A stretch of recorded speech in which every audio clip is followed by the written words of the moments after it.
Hello students, welcome to all of you in my YouTube channel Kuldeep Physics which make your study easy and comfortable।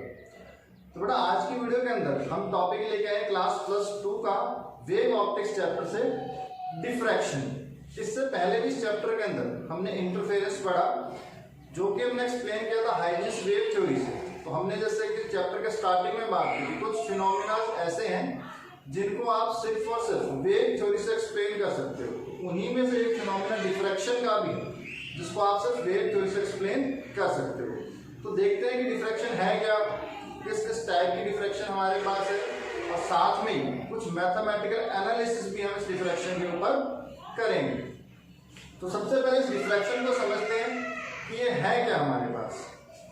इसमें अगर मैं बात करूं बेटा, आप इस चीज को समझने की कोशिश करना, व्हाट इज डिफ्रैक्शन। मैं मान लेता हूँ यहाँ पे मेरे पास कोई सोर्स है लाइट का और जहां से मेरे पास लाइट आ रही है, ठीक है। ये लाइट का सोर्स है कोई, जहां से मेरे पास पैरेलल लाइट रेज आ रही हैं बहुत सारी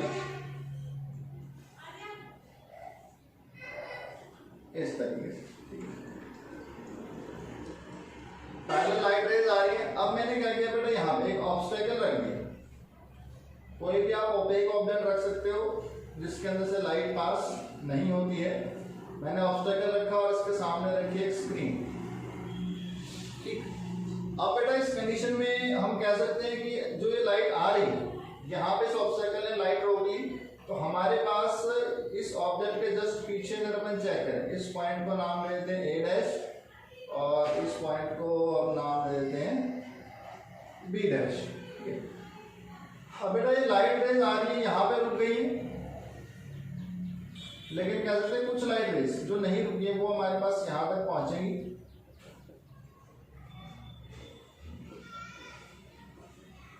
हो गया सब, है ना। यहाँ पे लाइट रेज रुक गई हैं और लाइट रेज ऊपर और नीचे पहुंच गई। तो इस सिचुएशन में हम कह सकते हैं कि अपने पास जो ए डैश है इससे ऊपर आपको लाइट नजर आएगी स्क्रीन पे, और जो बी डैश है इससे नीचे भी आपको स्क्रीन पे लाइट नजर आएगी। और ये जो ऑब्जेक्ट है इसके जस्ट पीछे इसकी ज्योमेट्रिक शैडो की बात करें तो यहाँ पे मेरे पास कंप्लीट डार्कनेस होनी चाहिए इस रीजन के अंदर।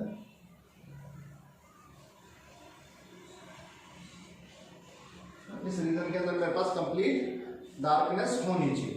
ये बेटा हम कह सकते हैं न्यूटन्स की कॉस्मिक थ्योरी से, क्योंकि उन्होंने कहा था कि लाइट पार्टिकल्स की बनी हुई है और एक स्ट्रेट लाइन में जाती है। अगर लाइट स्ट्रेट लाइन में जाती है तो लाइट अगर बिल्कुल सीधी जा रही है तो जहां पे लाइट रुक गई इसके जस्ट पीछे अपने पास बिल्कुल भी लाइट नहीं होनी चाहिए। लेकिन बेटा कुछ साइंटिस्ट थे जिनमें से मैं बात करूं,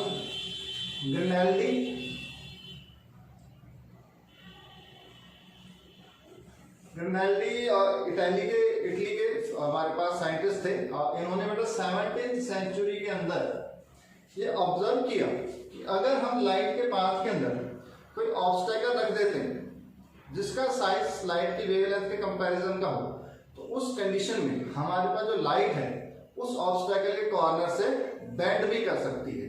मतलब न्यूटन्स की कॉस्मिक थ्योरी में हमने कहा लाइट स्ट्रेट जाएगी, लेकिन यहाँ पे हम देख सकते हैं कि लाइट बेंड भी होगी। तो उस कंडीशन में होगा क्या, जिस रीजन में हम कह रहे हैं कंप्लीट डार्कनेस है, तो यहाँ से इन कॉर्नर से लाइट बेंड होगी और आपके पास कुछ इस रीजन तक भी मैं कह सकता हूँ लाइट फ्लेयर आउट करेगी और यहाँ भी आपको जो है लाइट देखने को मिल जाएगी। तो ये जो लाइट बेंड कर रही है एजिस से कॉर्नर से, जो लाइट का बेंडिंग का फिनोमिना है, इसी फिनोमिना को हम कहते हैं डिफ्रैक्शन। तो इसकी डेफिनेशन देखते हैं। The phenomena of bending of light waves around corners and the spreading of light waves into the geometrical shadow of object is called diffraction. बड़ा सिंपल सी डेफिनेशन है। Phenomena of bending of light, light की bending हो रही है कहां से, around the corners, and the spreading of light, उसके बाद लाइट स्प्रेड कर जाएगी, कहां करेगी, into the geometrical shadow of the object. इस फिनोमेना को हम कह देते हैं डिफ्रैक्शन। क्लियर है, ठीक है। ये तो अपने पास इसकी डेफिनेशन हुई कि व्हाट इज डिफ्रैक्शन। तो डिफ्रैक्शन में हमारे पास लाइट की बेंडिंग होगी around the corners of the obstacle, और जो लाइट है वो स्प्रेड कर जाएगी ज्योमेट्रिकल शैडो के अंदर। अब बेटा इसको हम एक्सप्लेन न्यूटन्स की थ्योरी से तो नहीं कर सकते हैं, कॉस्मिक थ्योरी से नहीं कर सकते ना, या फिर हम कहते हैं रे ऑप्टिक्स से हम इसको डिफाइन नहीं कर सकते हैं, क्योंकि रे ऑप्टिक्स में मेरे पास लाइट सीधी जाएगी, बेंड नहीं हो सकती। तो इसको हम एक्सप्लेन कैसे करते हैं? इसको हम एक्सप्लेन करते हैं हाइजेंस की वेव थ्योरी से। एक्सप्लेनेशन देखते हैं कि उन्होंने किस तरीके से इस फिनोमेना को एक्सप्लेन किया। तो उसके लिए आप यहां समझेंगे इसको, दो डायग्राम्स बना रहा हूं, दोनों डायग्राम्स को समझने की कोशिश करिएगा। बेटा फर्स्ट केस, यहां पे मैंने एक ऑब्स्टेकल स्लिट बनाई है, साइज ये देखिए, ठीक है। यहां से मेरे पास पैरेलल लाइट रेज आ रही है,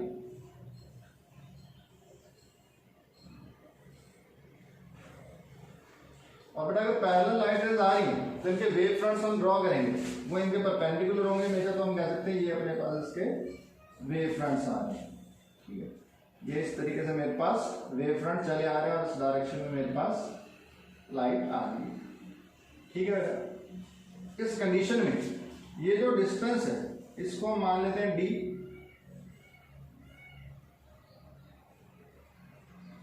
बेटा जब ये अपने पास जो डिस्टेंस है, स्लिट्स के बीच का जो डिस्टेंस है, अगर ये बहुत लार्ज होता है as compare to the wavelength of light, इस कंडीशन में क्या होता है, अपने पास जो प्लेन वेव फ्रंट आ रहे हैं वो प्लेन के प्लेन ही आगे चले जाएंगे, इसके अंदर कोई चेंज नहीं आएगा। तो इस कंडीशन में मेरे पास after passing through this slit जो है स्ट्रेट ही जाएंगे, और अपने पास जो वेव फ्रंट है वो भी स्ट्रेट ही जाएंगे, लाइट बेंड नहीं करेंगे। एक केस, इस केस में लाइट बेंड नहीं करेंगे। लेकिन हमने भी बात की कि जो ऑब्स्टेकल का साइज है वो as compare to the wavelength of light अगर हो तब ये फिनोमेना आपको देखने को मिलता है। तो इस कंडीशन में मैं सेकंड डायग्राम बनाता हूं। ये अपने पास रेक्टेलिनियर प्रोपोगेशन हुआ लाइट का। अब अगर मैं जो स्लिट का साइज है ये बहुत कम कर दूं,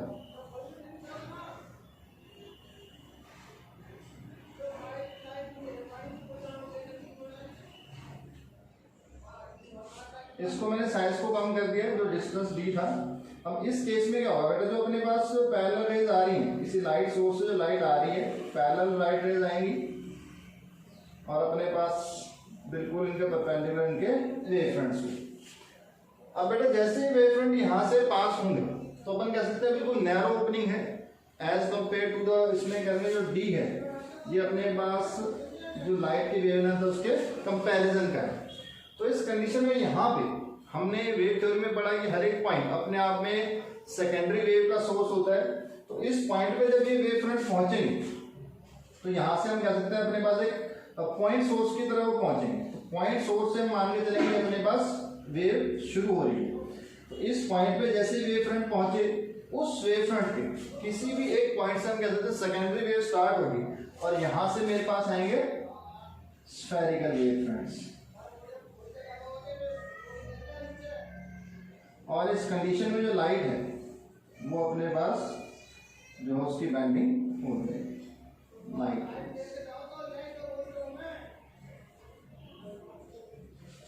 ठीक है, फिनोमिना समझ में आया, कंडीशन भी समझ में आई होगी। अगर आप साइज जो स्लिट का साइज है जो ऑब्स्टेकल रखते हो वो अगर लाइट के वेवलेंथ के कंपैरिजन का है, उस कंडीशन में आपके पास जो डिफ्रैक्शन का फिनोमिना वो आपको देखने को मिलेगा, लाइट जो है वो बेंड कर जाएगी। लेकिन अगर आप साइज ज्यादा लेते हो तो उस कंडीशन में हमारे पास लाइट सीधी की सीधी निकल जाती है, बेंडिंग आपको नजर नहीं आती।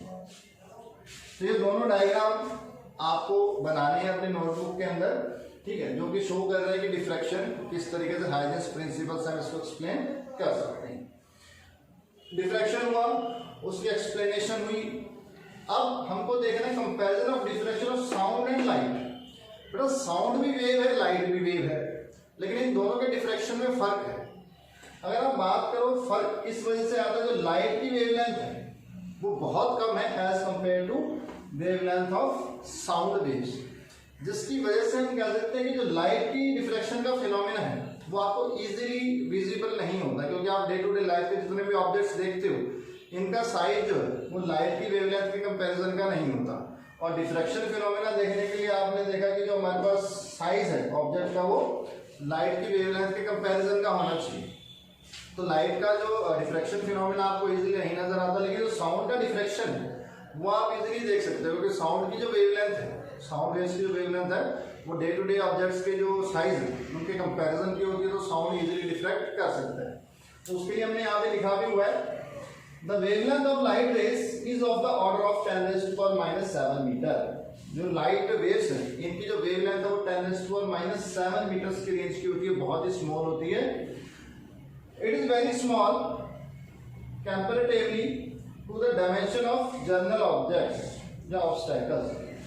तो in comparison to general obstacles हमारे पास जो लाइट की वेवलेंथ है ये बहुत ही कम है।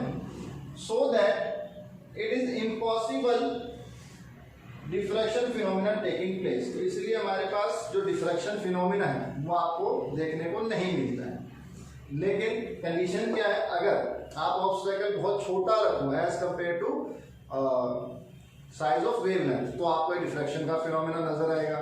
और अगर ये फिनोमिना है तो इसको एक्सप्लेन करेंगे बाय हाइजेंस वेव। तो ये बात हुई। अब अगर अपन बात करते हैं साउंड की वेवलेंथ ज़्यादा जो ऑब्स्टैकल्स हैं इनका साइज उससे कंपेयर करता है तो जो साउंड है वो इजीली डिफ्लेक्ट कर जाता है, चारों तरफ फैल जाता है। This is due to the cause that we hear the sound coming from the television set placed in nearly room but we can not see images of the television. होता है बेटा ऐसा, साथ वाले कमरे के अंदर अगर टेलीविजन है, उस टेलीविजन सेट की आवाज तो आप तक पहुंच जाती है अगर आप दूसरे कमरे में बैठे, लेकिन उसकी इमेजेस नहीं पहुंचती। क्यों नहीं पहुंचती है बेटा? सिंपल सा रीजन है। अभी हमने बताया साउंड की वेवलेंथ ज्यादा है, वो स्प्रेड हो सकता है कॉर्नर से टकरा के इजीली, तो आप तक उसका साउंड पहुंच जाएगा। लेकिन जो लाइट है उसके डिफ्रैक्शन के लिए आपको कंडीशन चाहिए कि जो हमारे पास ऑब्स्टैकल है उसका साइज नियरली इक्वल होना चाहिए वेवलेंथ ऑफ लाइट, जो कि जर्नल कंडीशन में जनरल ऑब्स्टैकल्स अपने पास है, इनमें जो साइज है वो लाइट की वेवलेंथ के कंपैरिजन का नहीं होता। ये तो डिफ्रैक्शन पड़ा।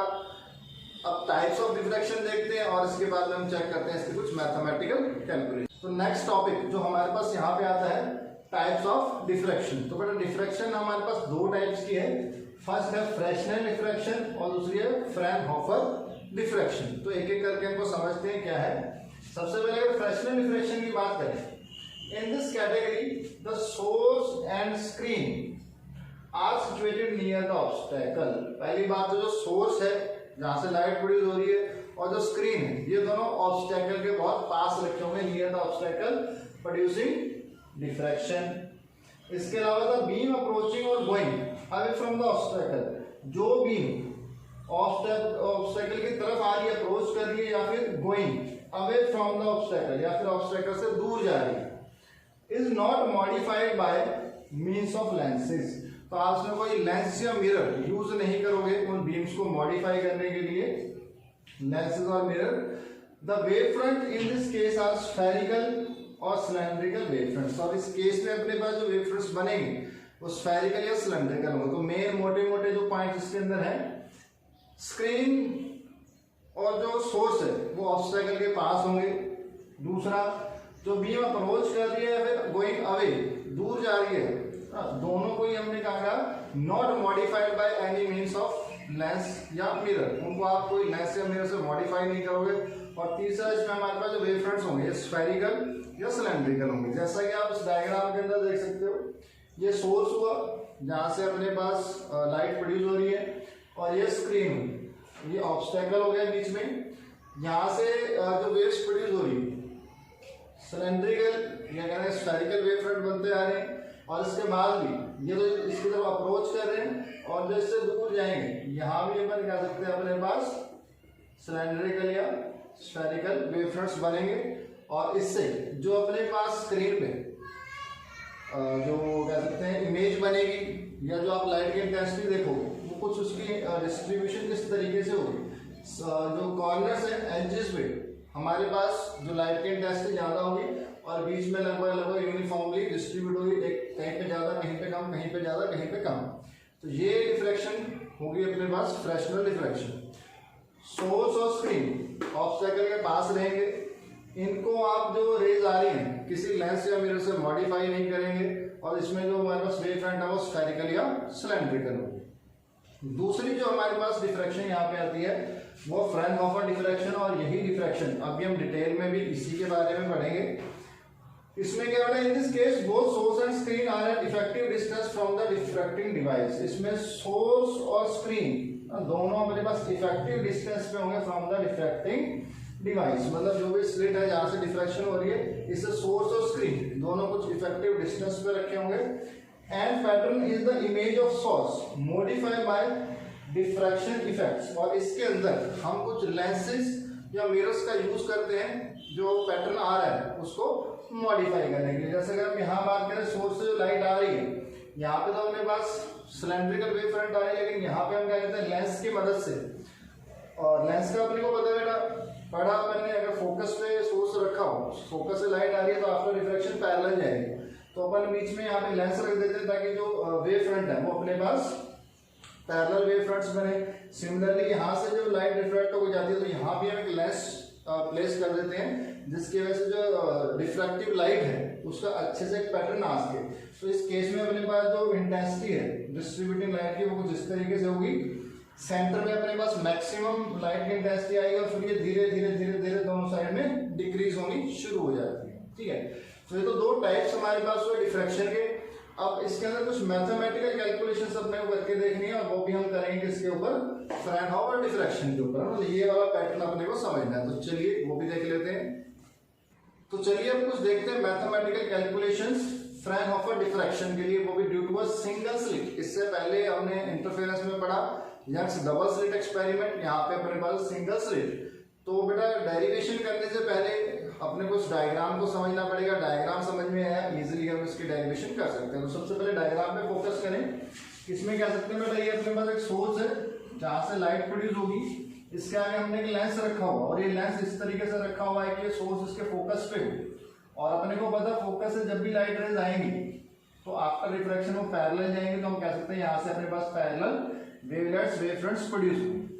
एक वेव फ्रंट अपन ने मान लिया डब्ल्यू डैश, जो आके स्लिट से टकराएगा, स्लिट का नाम दे रखा है ए बी। अब जैसे वो यहाँ स्लिट पे टकराएगा तो हमने हाइजेंस वेव थ्योरी में पढ़ा है कि ये जो ए और बी, इस स्लिट के बीच में जितने भी पॉइंट्स हैं, ये हर एक पॉइंट अपने आप में सेकेंडरी वेव का सोर्स बन जाएगा, और यहाँ से अपने पास जो है सेकेंडरी वेव्स प्रोड्यूस होनी शुरू हो जाएंगी। अब इसमें अगर हम बात करते हैं बेटा इस पॉइंट ओ की, ये पॉइंट ओ बेटा ए और बी से सेम डिस्टेंस पे है, तो मैं कह दूंगा ए पॉइंट से और बी पॉइंट से अगर इन दो पॉइंट से अगर कुछ वेव्स प्रोड्यूस हो रही है, सेकेंडरी वेव्स प्रोड्यूस हो रही है, तो वो दोनों सेम टाइम पे ओ पे पहुंचेंगे। सिमिलरली यहाँ पे अगर कोई दो वेव्स प्रोड्यूस हो रही है, सेम टाइम पे पॉइंट ओ पे पहुंचेंगे, तो ओ पॉइंट पे जो वेव्स पहुंचेंगी उनके बीच में फेज डिफरेंस बिल्कुल नहीं होगा, पाथ डिफरेंस बिल्कुल नहीं होगा, तो सारी के सारी वेव्स सेम फेज में पहुंचेंगे और जीरो पाथ डिफरेंस से पहुंचेंगे। और अपन ने पढ़ा था जब वेव्स अपने पास सेम फेज में पहुंचते हैं तो कंस्ट्रक्टिव इंटरफेरेंस होता है। तो इस केस में सेंटर पे हमारे पास एक ब्राइट फ्रिंज आएगी, जिसको अपन कहते हैं सेंट्रल मैक्सिमा। जैसा कि हमने वहां पे डिफ्रैक्शन में शो भी किया था, यहाँ पे थोड़ा सा बना लेते हैं इसको, कि जो सेंटर में आएगी ये अपने पास मैक्सिमम आती है, इसको अपन सेंट्रल मैक्सिमा कहते हैं। उसके बाद धीरे धीरे लाइट की इंटेंसिटी कम होनी शुरू हो जाती है, दोनों तरफ कम होगी। तो ये अपने पास बिल्कुल बनेगी सेंटर पे। सेंटर मैक्सिमा किस वजह से आएगा कोई पूछ ले, तो हम कह सकते हैं इस ए बी जो हमारे पास वेव का पोर्शन है, इससे जितनी वेव्स प्रोड्यूस होंगी सारी सेम फेज में और जीरो पाथ डिफरेंस से यहाँ पे पहुंचेंगे, तो सेंटर में बनेगा अपने पास सेंट्रल मैक्सिमा, एक ब्राइट फ्रिंज बनेगी, जो कि हमने यहाँ लिखा हुआ है all the secondary wavelets going straight across the slit AB, जितनी भी secondary wavelets हैं वो इस A से सीधी जाएंगी, are focused at the central point O, और central point O पे जाके focus होंगी of the screen. The wavelets from any two corresponding points of the two halves of the slit. The wavelets from any two corresponding points of the two halves of the slit. मतलब बेटा अगर आप इस slit को आप to halves में बांट लो, ए सी और सी बी, तो बेटा आप कोई भी दो पॉइंट्स लो, जैसे कॉरस्पॉन्डिंग पॉइंट लेता हूँ यहाँ और यहाँ में, अगर दो पॉइंट्स लेता हूँ ये दोनों सेम टाइम पे पहुंचेंगी। इस सेंटर से मैं सेम इसके हाफ में और इसके हाफ में दो पॉइंट लेता हूँ और यहाँ से वेव्स प्रोड्यूस हो रही है, तो वो भी यहाँ पे सेम टाइम पे पहुंचेंगे। तो waves from any two corresponding points of the two halves of the slit reach the point O in the same phase, वो सेम फेज में पहुंचेंगी। They add constructively to produce a central bright fringe, इससे अपने पास एक central bright fringe बनेगी, बीच में intensity light की सबसे ज्यादा होगी। इसके बाद बेटा सेंट्रल मैक्सिमा हुआ, इसके बाद में हमने कहा मिनिमा आता है, डार्क फ्रिंज आती है, फिर ब्राइट आती है, फिर डार्क आती है, फिर ब्राइट आती है, फिर डार्क आती है, लेकिन अपने पास जो ब्राइट फ्रिंज है इनकी इंटेंसिटी कम होती जाती है। अब अपने को फाइंड करना है कि पॉइंट पी है, इस पॉइंट पी पे डार्क फ्रिंज बनेगी तो क्या कंडीशन होंगी और ब्राइट फ्रिंज बनेगी तो क्या कंडीशन होंगी। तो उसके लिए बेटा मान के चलते हैं जो पॉइंट पी पे रेस फोकस करेंगी वो यहाँ से पहले सीधी जा रही थी थीटा एंगल के ऊपर, कुछ रेस बेंड की और वो यहाँ पे आके इस पॉइंट पी पे फोकस करी। नहीं अपने पास सीधी जा रही थी पहले, कुछ जो वेव्स हैं थीटा एंगल पे बेंड करी और यहाँ पे जाके वो फोकस हुई पॉइंट पी के ऊपर। इसके लिए आपको छोटी सी कंस्ट्रक्शन माननी पड़ेगी। ये जो अपने पास डिस्टेंस है स्लिट के बीच का, ये मैंने स्मॉल ए माना है। अब हम क्या करेंगे, एक परपेंडिकुलर ड्रॉ करेंगे, परपेंडिकुलर ड्रॉ करेंगे इन दो वेव्स के ऊपर। ये जो परपेंडिकुलर ड्रॉ करेंगे ये भी अपने पास होगा एंगल थीटा पे। अगर ये एंगल थीटा है तो जो आप परपेंडिकुलर ड्रॉ कर रहे हो ये भी अपने पास एंगल थीटा पे होगा। आपको फाइंड करना है पाथ डिफरेंस, जैसे हमने इंटरफेरेंस में किया था पाथ डिफरेंस फाइंड किया और उसके ऊपर कंडीशन लगाई, तो यहाँ भी अपने को पाथ डिफरेंस फाइंड करना है कि जब ए पॉइंट से पी पे वेव पहुंचेगी और बी पॉइंट से पी पे वेव पहुंचेगी उनके बीच में पाथ डिफरेंस कितना होगा। बेटा इस कंडीशन में जो पाथ डिफरेंस अपने पास होगा बी एन के इक्वल। तो सबसे पहले अपने को फाइंड करना है बी एन। तो चलिए देखते हैं किस तरीके से इसको फाइंड करेंगे। ये आप नोट कर लीजिएगा बेटा, इसको मैं मिटा दूंगा अभी थोड़ी देर में। तो the path difference between the wavelengths from A and B will be, A से B पे A से P पे पहुंची एक वेव और एक B से P पे पहुंची, इन दोनों के बीच का आपको पाथ डिफरेंस फाइंड करना है। तो बेटा जैसे हमने पहले कैलकुलेशन की थी ना, मैं यहाँ पे एक डायग्राम बनाता हूँ, इससे आप समझ जाएंगे। ये अगर मैं मान लूँ मेरे पास A पॉइंट है और ये मेरे पास B पॉइंट है और यहाँ पे आप कहीं पहुंच रहे हैं, ये है पॉइंट P। अब बेटा अगर यहाँ से मैं अगर परपेंडिकुलर ड्रॉ करता हूँ, ठीक है, ये परपेंडिकुलर ड्रॉ किया, अब क्या करता हूँ इस पॉइंट से और इस पॉइंट से ये दोनों डिस्टेंस सेम होगा, तो जो एक्स्ट्रा डिस्टेंस कवर किया वो ये वाला होगा, जो एक्स्ट्रा डिस्टेंस कवर किया वो ये वाला और यही मेरे पास पाथ डिफरेंस होगा। तो इसको अपने को फाइंड करना है और इस केस में अपने पास पाथ डिफरेंस है बी एन। तो अपन ने मान लिया पाथ डिफरेंस है बी एन, उसको हम स्मॉल पी से डिनोट करेंगे, वो किसके इक्वल होगा, बीपी माइनस एपी। बीपी नीचे वाली जो वेव है वो ज्यादा डिस्टेंस ट्रेवल करके जाएगी और ऊपर वाली वेव कम डिस्टेंस ट्रेवल करेगी, तो बीपी माइनस एपी। अब बीपी माइनस एपी किसके इक्वल होगा, अगर आप यहाँ पे चेक करो बेटा, अपने को बी एन फाइंड करना है। यहाँ पे अपने पास एक जो है राइट एंगल ट्रायंगल बनेगा और यहाँ पे आप छोटा सा मैथमेटिक्स लगा के इसकी वैल्यू फाइंड कर सकते हो। तो मैं कह सकता हूँ मेरे पास एक राइट एंगल ट्रायंगल बना है और ये पॉइंट मेरे पास एन है, ये ए है और ये पॉइंट है बी। आपको बी एन फाइंड करना है। अब जो ए बी है ये आपको पता है ए है और ये एंगल आपको पता है थीटा है, ठीक है। वेक्टर्स में आपने पढ़ा होगा बेटा, किसी भी वेक्टर को अपन दो पार्ट्स में जो है डिवाइड कर सकते हैं, दो रेक्टेंगुलर कंपोनेंट्स के बना सकते हैं।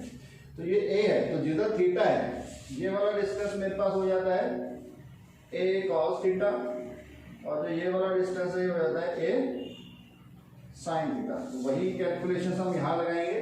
तो जो बी एन है ये अपने पास हो जाएगा ए बी साइन थीटा और ए बी की वैल्यू अपने पास दे रखी है स्मॉल ए, तो ये अपने पास आएगा ए साइन थीटा। होप यहाँ तक कोई प्रॉब्लम नहीं होगी। हमने सिर्फ अभी पाथ डिफरेंस फाइंड किया बी एन, ठीक है, जिसकी वैल्यू अपने पास आई है ए साइन थीटा। अब इसके बाद में बेटा अगर अपन मान लें let the point P be so located on the screen that the path difference P equals to lambda। ये मान लें जो पॉइंट P है वो इस तरीके से स्क्रीन पे लोकेटेड है कि जो पाथ डिफरेंस है वो लैम्डा के इक्वल है एंड द एंगल थीटा, और जो एंगल है उसको अपन मान लेते हैं थीटा 1। तो हमारे पास जो इक्वेशन है path difference P equals to a sin theta, तो P को अपन ने मान लिया लैम्डा, ये किसके इक्वल हो जाएगा a sin थीटा को माना थीटा 1, तो a sin theta 1 equals to lambda. अब बेटा आपको थोड़ी सी चीज समझनी, वो मैं भी आपको यहाँ समझाता हूँ, इसको मिटा रहा हूँ, उसको आप अच्छे से समझ जाएंगे तो आपको ये जो डिफ्रैक्शन का फिनोमेना है और ये डेरिवेशन है ये बड़ी इजीली समझ में आ जाएगी। हमने बेटा डिस्ट्रक्टिव इंटरफेरेंस के लिए कंडीशन लिखी कि जब डिस्ट्रक्टिव इंटरफेरेंस होगा तो अपने पास पाथ डिफरेंस होना चाहिए λ/2, ठीक है, λ/2, 3 λ/2, इस तरीके से हमने लिखा है। अब बेटा इस कंडीशन में हमने टोटल पाथ डिफरेंस अगर लैम्डा माना है तो आप ऐसा मान लो कि ये मेरे पास ए पॉइंट है और ये मेरे पास बी पॉइंट है, ठीक है, यहाँ से एक वेव यहाँ पहुंची और एक यहाँ से यहाँ वेव पहुंची, ठीक है, और इनके बीच में जो टोटल पाथ डिफरेंस है ये मैंने मान लिया लैम्डा। अब अगर मैं इस जो ए की स्लिट है इसको अगर मैं दो पीसेस कर दूं, दो इक्वल हाफ्स में इसको डिवाइड करता हूं, तो मैं बेटा कह सकता हूं कि जो यहां से यहां पॉइंट पहुंचेगा इनके बीच में जो पाथ डिफरेंस होगा वो λ/2, ठीक। तो अपने पास λ/2 इनके बीच में पाथ डिफरेंस है और λ/2 इनके बीच में पाथ डिफरेंस। अगर टोटल पाथ डिफरेंस आप लैम्डा मान रहे हो और उसको दो हाफ्स में अगर मैं डिवाइड करता हूं तो मेरे पास बनेगा λ/2 और λ/2 का। तो मेरे पास अपर हाफ का पाथ डिफरेंस λ/2 और नीचे वाले का भी λ/2, टोटल पाथ डिफरेंस मैंने मान लिया लैम्डा। अब बेटा कह सकते हैं कि यहाँ पे अपने पास पॉइंट P है, ठीक है। अब बेटा अपर हाफ और लोअर हाफ में से अगर हम मानते हैं कि कोई भी वेव वहां पहुंच रही है, एक वेव यहां से पहुंची और एक वेव मानते हैं यहां से पहुंची, दोनों के बीच में पाथ डिफरेंस कितना हुआ λ/2। एक वेव अगर यहां से पहुंची कॉरस्पॉन्डिंग यहां भी अपने पास एक पॉइंट ऐसा होगा जिनके बीच में पाथ डिफरेंस π/2 का, जब ये पहुंचेगी तब भी पाथ डिफरेंस हुआ π/2। एक वेव यहां से और एक वेव यहां से पहुंच रही है वो भी इनके बीच में पाथ डिफरेंस मेरे पास π/2। तो मतलब हम कह सकते हैं इस पॉइंट P पे जितनी वेव्स पहुंचेंगी उनके बीच में डिफरेंस होगा π/2 का, सॉरी λ/2, सॉरी उनके बीच में पाथ डिफरेंस होगा λ/2 का। और पाथ डिफरेंस अगर λ/2 है तो बेटा अपने पास कौन सी होगी, डिस्ट्रक्टिव इंटरफेरेंस होगी। डिस्ट्रक्टिव इंटरफेरेंस होगी तो अपने पास आएगी डार्क फ्रिंज। तो अपन कह सकते हैं जो अपन ने कंडीशन मानी है कि अगर आप पाथ डिफरेंस को लैम्डा मान रहे हैं, पाथ डिफरेंस को अगर हम लैम्डा मान रहे हैं तो हमारे पास अगर स्लिट को मैं दो हिस्सों में डिवाइड करता हूं तो हर एक अपर हाफ से कॉरस्पॉन्डिंग लोअर हाफ में एक ऐसा पॉइंट होगा जिसके बीच में पाथ डिफरेंस λ/2 का होगा। जब वो P पॉइंट पे पहुंचेंगे तो पाथ डिफरेंस λ/2 का ही रहेगा, जिसकी वजह से डिस्ट्रक्टिव इंटरफेरेंस होगी और वहां पे आएगी अपने पास डार्क फ्रिंज। तो हम कह सकते हैं कि जो a sin θ1 = लैम्डा मैंने लिखा, ये आ गई मेरे पास condition of first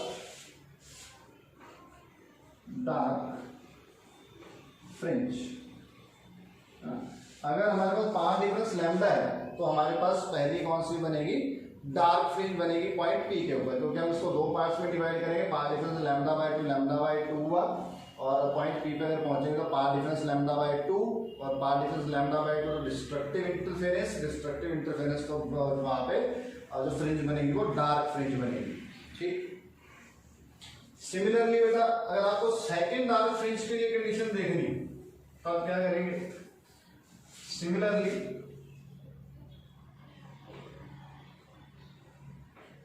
for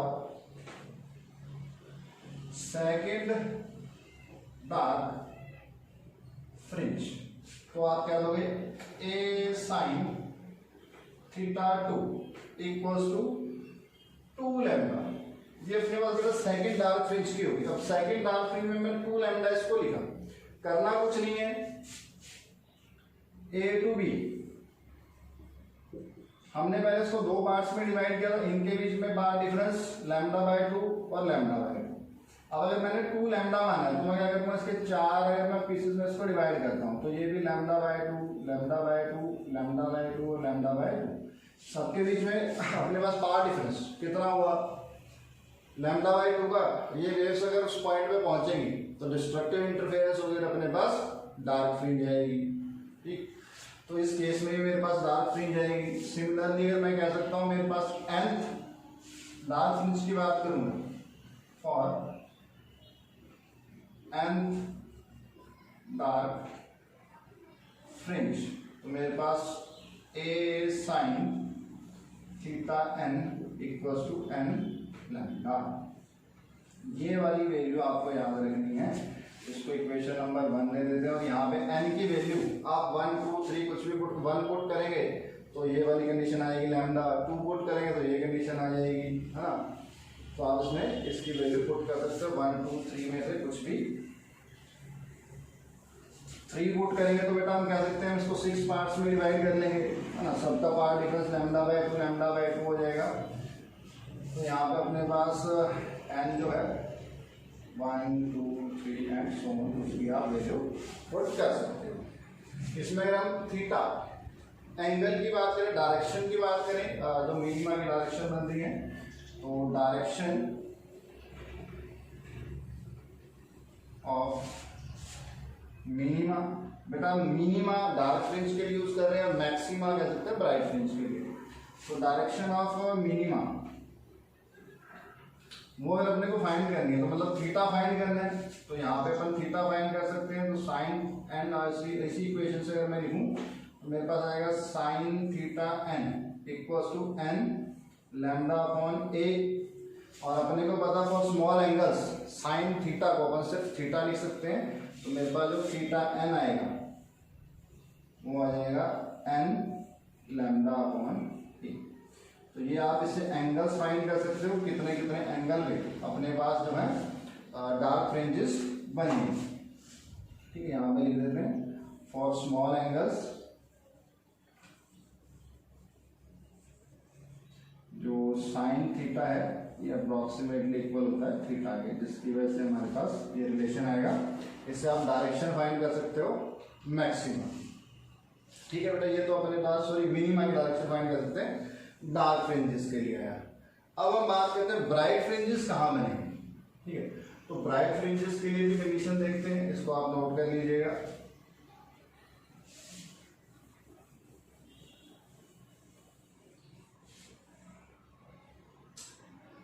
Now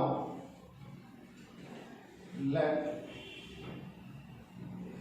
the path difference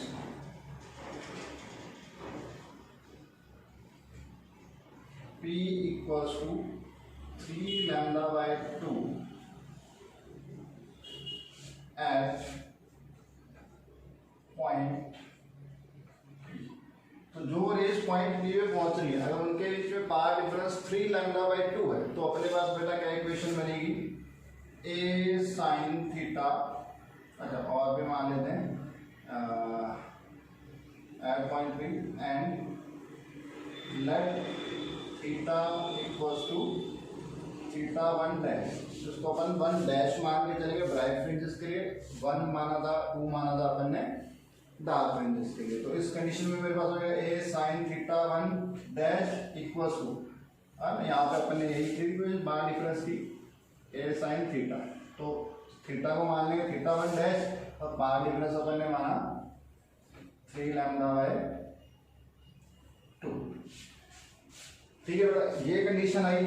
अब इसमें अपने पास ब्राइट फ्रिंज कैसे बनेगी, इसके लिए बेटा हम कह सकते हैं अभी हम डार्क फ्रिंज के लिए जो स्लिट थी उसको हम 2 4 6 8 ऐसे पार्ट्स में डिवाइड कर रहे थे।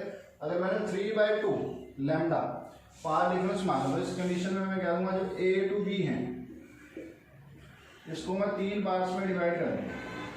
3/2 लैम्डा है तो लैम्डा बाय 2 और लैम्डा बाय 2 तीनों को ऐड करेंगे तो 3 lambda by 2 total path difference हुआ मेरे पास। अब बेटा इस कंडीशन में अगर इस पॉइंट पी पे यहाँ से वेव पहुंचेगी तो अपन ने बात किया दो पार्ट्स के बीच में लैम्डा बाय 2 का डिफरेंस है, तो यहाँ से जो यहाँ वेव पहुंचेंगे कैंसल आउट हो जाएंगे और मेरे पास डार्क फ्रिंज बनेगी। लेकिन बेटा जो थर्ड पार्ट बच रहा है इसकी वजह से जो यहाँ पे वेव्स पहुंचेंगे उसकी वजह से वहां पे अपने पास ब्राइट फ्रिंज आएगी। लेकिन क्या सकते हैं उस ब्राइट फ्रिंज की इंटेंसिटी कम हो जाएगी जो अपन ने यहाँ पे शो किया है, क्योंकि दो पार्ट्स कैंसल आउट हो गए, एक ही पार्ट वहां पे पहुंचा है तो सेंटर में तो मैक्सिमम ब्राइट आएगी, उसके बाद जो ब्राइट फ्रिंज आएगी उसकी इंटेंसिटी कम हो जाएगी। 3 में से 2 पार्ट कैंसल आउट हो गए, एक पार्ट की वजह से यहाँ पे लाइट की इंटेंसिटी आती है तो थोड़ी कम हो जाएगी। तो ये मेरे पास कंडीशन हुई for first secondary maxima. This is the condition of first secondary maxima. पहला जो सेकेंडरी मैक्सिमा बनेगा, बीच में सेंट्रल मैक्सिमम अपने पास, और ये सेकेंडरी, पहले के सेंटर के बाद जो सेकेंडरी मैक्सिमा बनेगा जो फर्स्ट, वो अपने पास हो गया a sine theta one dash equal to 3 lambda by 2। Similarly for secondary maxima, उसके लिए हम लिख सकते हैं हमारे पास a sine theta 2 dash equals to 5 lambda by 2। अब क्या करना है अपने को, 5 पार्ट्स में इसको डिवाइड करने, तो इस कंडीशन में क्या होगा, अब फिर से उसी चीज को आप चेक करें, ये अपने पास वही डिस्टेंस है ए टू बी। अब की बार मैं इसको 5 पार्ट्स में डिवाइड कर दूंगा, 1 2 3 4 5 पार्ट्स में डिवाइड किया, और सभी के बीच में बार difference lambda by 2 lambda by 2 lambda by 2 lambda by 2 lambda by 2। इस कंडीशन में पॉइंट पी पे रेज पहुंच रही, 4 पार्ट्स में हमने पहले भी डिवाइड किया, तो 4 पार्ट्स में डिवाइड किया, तो इन चारों की वजह से जो वेव्स यहाँ पे पहुंचेंगी कैंसल आउट हो जाएंगी, डार्क फ्रिंज जाएंगी। लेकिन जो 5th पार्ट बच गया, इसकी वजह से जो वेव्स यहाँ पहुंचेंगी उसकी वजह से मेरे पास ब्राइट फ्रिंज आएगी, ठीक है। लेकिन इस कंडीशन में कह सकते हैं इंटेंसिटी और कम हो जाएगी। पहले हमारे पास 3 पार्ट्स में से 1 पार्ट की लाइट पहुंच रही थी तो इंटेंसिटी कम हुई, अब 5 पार्ट्स में से 1 पार्ट की इंटेंसिटी पहुंच रही है तो मेरे पास लाइट की इंटेंसिटी और कम हो जाएगी, लेकिन बनेगी कौन सी फ्रिंज, ब्राइट फ्रिंज। इसी तरीके से नेक्स्ट अपने पास 7 लैम्डा बाय 2 करेंगे, 7 पार्ट्स में इसको आप डिवाइड करोगे तो ऊपर वाले 6 पार्ट है उनकी वजह से वहां पे इफेक्ट निगलेक्ट हो जाएगा, इंटेंसिटी 0 हो जाएगी, लेकिन जो 7th पार्ट है उसकी वजह से लाइट पहुंचेगी, ब्राइट फ्रिंज बनेगी, लेकिन उसकी इंटेंसिटी और कम हो जाएगी। तो इस तरीके से हम कह सकते हैं जैसे जैसे आप इसको बढ़ाते जाओगे ब्राइट फ्रिंज की इंटेंसिटी कम होती जाएगी। जो अपन ने शो करा है मैक्सिमम होगी सेंटर में ब्राइट, उसके बाद ये अपने पास कम हो जाएगी और कम होगी और कम हो गई, लास्ट में जाके अपने पास बिल्कुल खत्म हो जाएगी ब्राइट फ्रिंज की इंटेंसिटी। तो ये बेटा सेकंड के लिए हुआ। सिमिलरली मैं nth सेकेंडरी मैक्सिमा की बात करें तो जनरलाइज इसको क्या कहते हैं, फॉर nth सेकेंडरी मैक्सिमा, तो इसको अपन लिख देंगे a sine theta N dash equals to, इसको अपन लिख सकते हैं जनरल करके 2n plus 1 into lambda by 2, ठीक। और यहाँ पे n की वैल्यूज पुट कर देंगे 1 2 3 एंड सो ऑन। इसमें बेटा अगर आप यहाँ पे वैल्यू 1 पुट करते हो, 2 1 2 प्लस 1 3 बाय 2 बनेगा, ये वाली कंडीशन बनी। मैं 2 पुट करता हूँ, 2 2 4 प्लस 1 5 बाय 2 लैम्डा, ये वाली कंडीशन बनी। तो इन जनरल इसको अपन लिख सकते हैं, ये अपने पास कंडीशन होगी किसकी, ब्राइट फ्रिंज। तो डार्क फ्रिंजेस की कंडीशन देखी, वो भी यहाँ पे लिख लेते हैं। डार्क फ्रिंजेस अपने पास कब बनेगी, जब ए साइन थीटा एन किसके इक्वल हो, एन लैम्डा के लिए, ये है डार्क के लिए।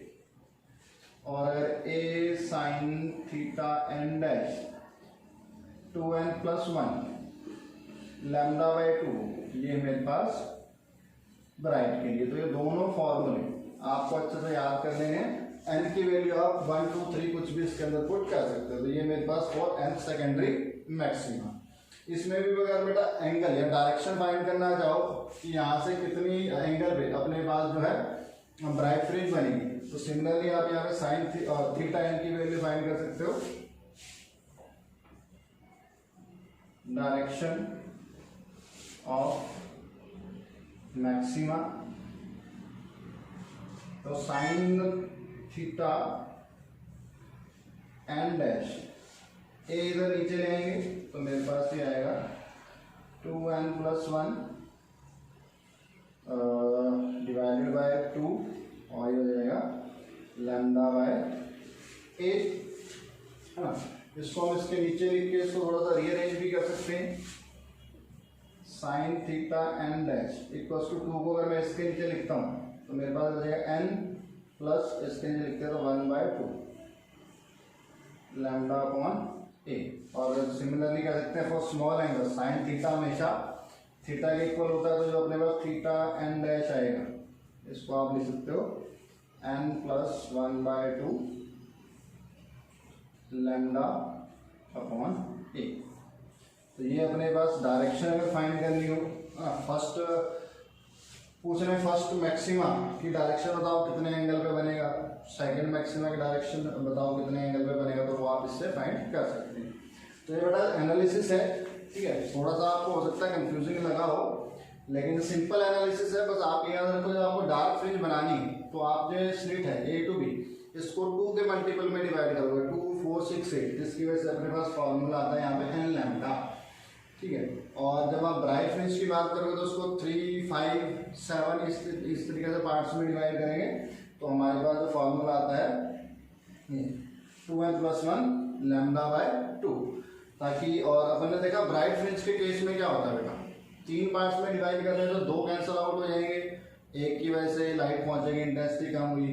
5 पार्ट्स में डिवाइड कर रहे हैं तो 4 कैंसिल आउट हो गए, एक पार्ट फिफ्थ पार्ट की वजह से लाइट पहुंचेगी तो इंटेंसिटी और कम हो जाएगी। तो ये अपने पास डिफ्रैक्शन पैटर्न आता है इस तरीके से। सब सेंटर में सेंट्रल मैक्सिमा इसको अपन कहते हैं, secondary first secondary maxima, second secondary maxima, और उनके बीच में अपने पास है first dark fringe, second dark fringe, third dark fringe, दोनों साइड में अपने पास आएंगे। तो बेटा इसको आप एक डेरिवेशन को एक बार खुद से करके देखेंगे, नोटबुक के अंदर समझने की कोशिश करेंगे। फिर भी नहीं समझ में आता तो आप मेरे से कमेंट करके पूछ सकते हैं। तो आज की वीडियो में इतना ही। वीडियो कैसी लगी कमेंट करके जरूर बताएं, अच्छी लगी तो लाइक करना ना भूलें। साथ ही साथ बेटा अपने फ्रेंड्स को ज़्यादा से ज़्यादा वीडियो शेयर करिए और ज़्यादा से ज़्यादा चैनल को सब्सक्राइब करिए। Thank you.